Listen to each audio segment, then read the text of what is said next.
આજે ભરૂચ જિલ્લાના વાલિયા ખાતે આદિવાસી સમાજના દિગ્ગજ નેતા છોટુ વસાવા અને ગુજરાતના પૂર્વ મુખ્યમંત્રી શંકરસિંહ વાઘેલા વચ્ચે એક બેઠકનું આયોજન થયું હતું, જેમાં સંકલન બેઠક હતી। મોટી સંખ્યામાં આદિવાસી સમાજના યુવાનો પણ આ બેઠકમાં જોડાયા હતા ને આગામી સમયમાં આદિવાસી સમાજના વિકાસ માટે શિક્ષણ, આરોગ્ય, રોજગારી, સિંચાઈ સહિતના મુદ્દાઓને લઈને ગંભીર ચર્ચાઓ કરવામાં આવી।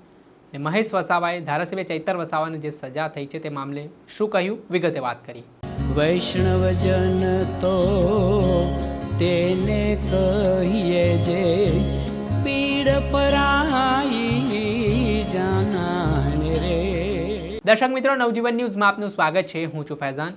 ભરૂચના વાલિયા ખાતે આજે ગુજરાતના પૂર્વ મુખ્યમંત્રી શંકરસિંહ વાઘેલા અને છોટુ વસાવા જેવા આદિવાસી સમાજના દિગ્ગજ નેતા છે તેમના વચ્ચે બેઠક થવાની હતી, પરંતુ છોટુ વસાવા તબિયતના કારણે હાજર ના રહેતા તેમના પુત્ર મહેશ વસાવા આ બેઠકમાં પ્રતિનિધિત્વ કરવા પહોંચ્યા હતા, જ્યાં આદિવાસી સમાજના જે વિવિધ પડતર પ્રશ્નો છે, જેમાં સિંચાઈનો પ્રશ્ન હોય, પીવાના પાણીનો પ્રશ્ન હોય, રોજગારીનો પ્રશ્ન હોય, શિક્ષણનો પ્રશ્ન હોય, ભીલ પ્રદેશની વાત હોય, તે અલગ અલગ મુદ્દાઓને લઈને ચર્ચાઓ થઈ। આમાં શંકરસિંહ વાઘેલા અને મહેશ વસાવા વચ્ચે આ ચર્ચાઓ છે તે ઊંડાણપૂર્વક થઈ, સાથે જ આમાં કઈ રીતે આદિવાસી સમાજને મુખ્ય ધારામાં, વિકાસની ધારામાં લાવી શકાય તે માટેની વાત થઈ। સાથે જ શું આગામી સમયમાં શંકરસિંહ વાઘેલા અને મહેશ વસાવાની પાર્ટી આદિવાસી વિસ્તારોમાં સાથે રહીને ચૂંટણી લડશે કે કેમ, તેને લઈને પણ મહેશ વસાવાએ નિવેદન આપ્યું। એટલું જ નહીં, ધારાસભ્ય ચૈતર વસાવાને જે 7 વર્ષની જેલની સજા થઈ છે તેને લઈને મહેશ વસાવાએ પ્રતિક્રિયા આપીને કહ્યું કે ચૈતર વસાવા પહેલાં અમારી સાથે લડતા હતા, અમારી સાથે હતા, પછી આમ આદમી પાર્ટીમાં તેઓ જોડાયા, પણ જે તેમની સામે સજાની કાર્યવાહી થઈ છે તે રાજકીય કિન્નાખોરી રાખીને થઈ છે, તે યોગ્ય નથી। પહેલાં સાંભળો શું કહી રહ્યા છે મહેશ વસાવા। શંકરસિંહ વાઘેલા બાપુ એમને આજની અધ્યક્ષસ્થાનમાં સંકલનની મિટિંગ વ્હાઇટ હાઉસ ચંદિયા ખાતે રાખેલી। માન્ય છોટુભાઈ વસાવા એમની સાથે અમારે વાતચીત થઈ હતી ગાંધીનગરથી શંકરસિંહ બાપુ સાથે, અને એક સંકલન મિટિંગનું અહીંયા આયોજન કર્યું હતું વ્હાઇટ હાઉસ સાથે। છોટુભાઈ વસાવાની સાહેબની તબિયત ના તંદુરસ્તને કારણે એ આજે પોતે હાજર નથી રહી શક્યા, પણ આ આખા ગુજરાતની અંદરથી જે યુવા લોકોને આજે બોલાવવામાં આવ્યા હતા એની અંદર ઘણા બધા મુદ્દાઓ હતા। માજી મુખ્યમંત્રીશ્રીએ પોતાના ભાષણમાં અને ઇન્ટરવ્યૂમાં પણ એમાં કીધું છે।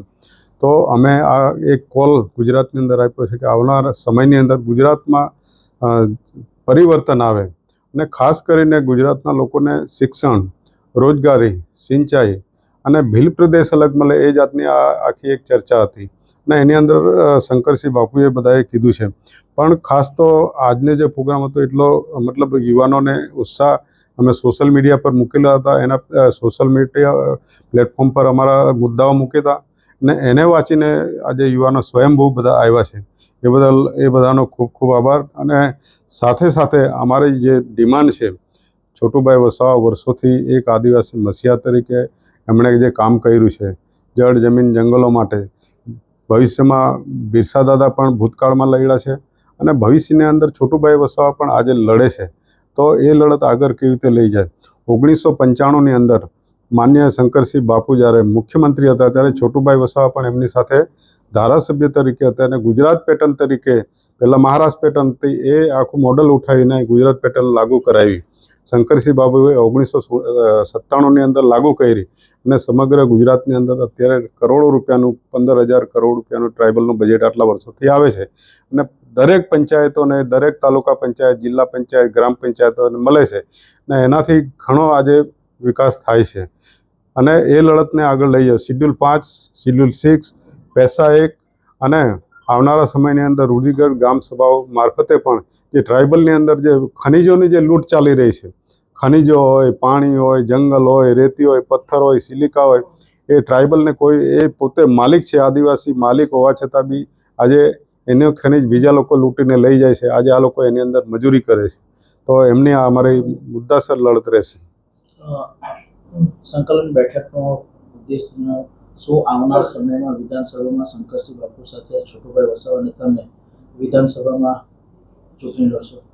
જો એક વસ્તુ છે કે અમે એવું તો કહેવા નથી માંગતા કે અમે પોલિટિકલ નથી, અમારું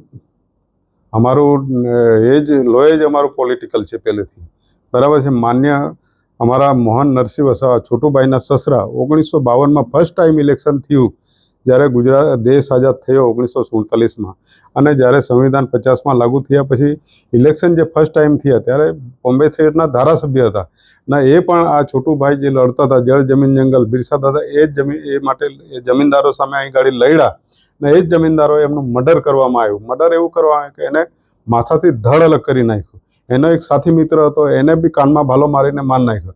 છોટુભાઈ તલાટીની નોકરી કરતા હતા. એ પોતાની નોકરી છોડી અને જે એમના સસરાનો ખૂન થયું એ જમીનદારો સામે લડ્યા અને અહીંના ગરીબો જમીન અપાવવા માટે લડતા હતા. એટલે એ દિવસથી છોટુભાઈ રાજકારણમાં નહીં પણ સામાજિક રીતે અહીં ગાડી લડવા માટે આવી ગયા. એવું નથી કે છોટુભાઈ એ વખત કોઈ પાર્ટી જોઈન કરી છે. છોટુભાઈ વસાવા લડતા 1971થી આ મર્ડર થયું ત્યારથી લડતા 90ની અંદર ધારાસભ્ય બન્યા. આગળ તો અમે સંઘર્ષ જમીનદારો સામે જ કર્યા છે.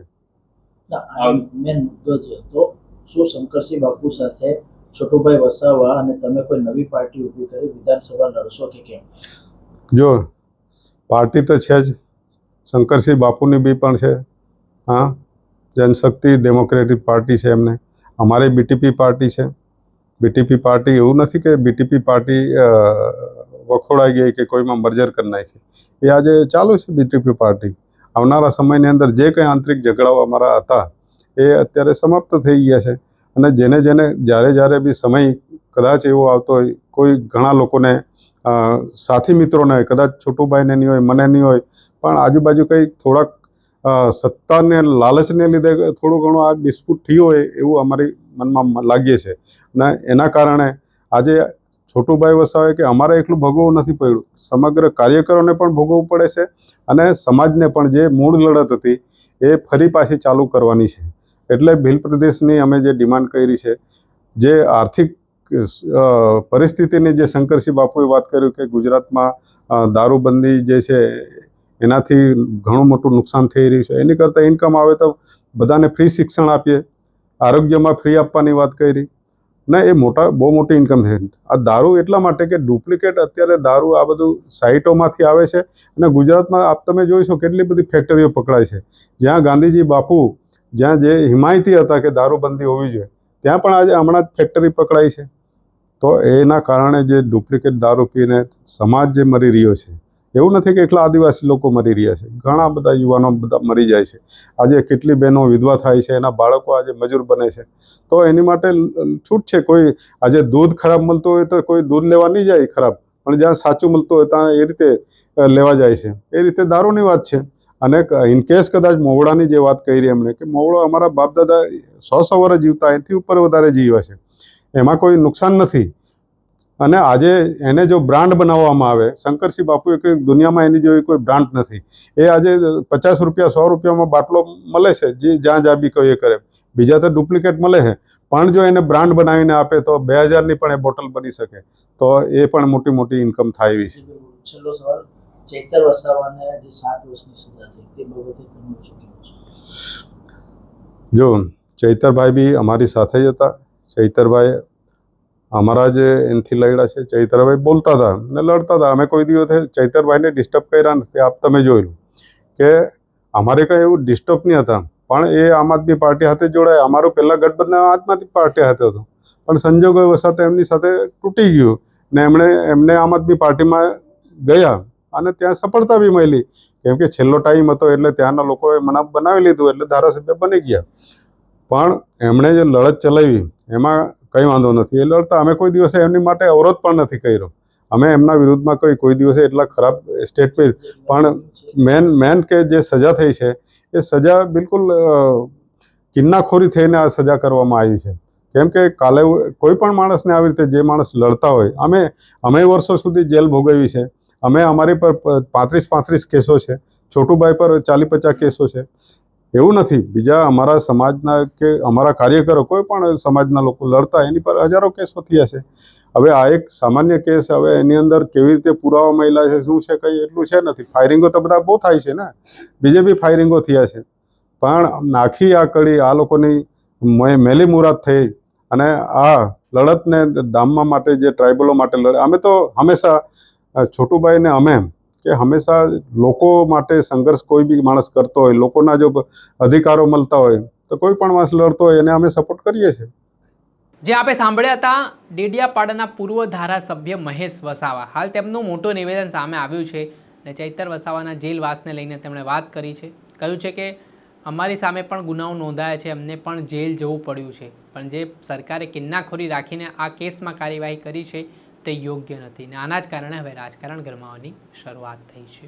આજે જે બેઠક મળી મહેશ વસાવાએ બેઠક વિશેની વાત કરી, સાથે જ આ બેઠકનો મુખ્ય એજન્ડો શું છે તેને લઈને પણ વાત કરવામાં આવી. દર્શક મિત્રો, આવા જ વિડીયો જોવા માટે આપના સુધી પહોંચાડતા રહીશું, એટલે તમારી નવજીવન ન્યૂઝ જોતા રહો, લાઈક કરો, શેર કરો.